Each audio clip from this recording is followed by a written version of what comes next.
জেলে নিলাম প্রথমে, তারপরে কড়াইটা বসিয়ে দেব। কড়াইটা বসিয়ে দিয়ে একটা ব্যাটার তৈরি করেছি। এর মধ্যে দিয়েছি ময়দা দিয়েছি, হলুদ দিয়েছি, নুন দিয়েছি, জিরে গুঁড়ো, ভাজা মশলা, আর গোলমরিচ গুঁড়ো আর নুন, আর ডিম দিয়েছি। দিয়ে এই ব্যাটারটা তৈরি করেছি।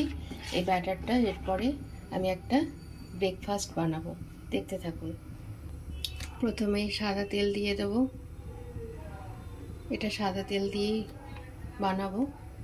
দেখুন ব্যাটারটা দিয়ে দিয়েছি। সরি, বলতে ভুলে গেছিলাম, এর মধ্যে একটুখানি বেসনও দিয়েছি। বেসন একটু স্বাদ বাড়ায়, তার জন্য বেসনও দিয়েছি। দেখুন ঝটপট করে একটা গোল ধরনের শেপ দিয়ে দিয়েছি, একদম গোল টাইপের, বড় টাইপের। একদিকটা অলরেডি উল্টে দিয়েছি। এই হচ্ছে ফাইনালি লুক, দেখতে থাকুন। এই হচ্ছে ফাইনালি লুক। আপনারা যদি ওই পিকটা দেখতে চান তো দেখিয়ে দিতে পারি। এই হচ্ছে ফাইনালি লুক। এটা খুব সুস্বাদু খাবার এবং খুব ভালো, আপনারা ট্রাই করে দেখতে পারেন। আর হ্যাঁ, যারা এখনও পর্যন্ত সাবস্ক্রাইব করেননি তারা কিন্তু তাড়াতাড়ি সাবস্ক্রাইব করে নেবেন। কলকাতা ডায়েরি 1983।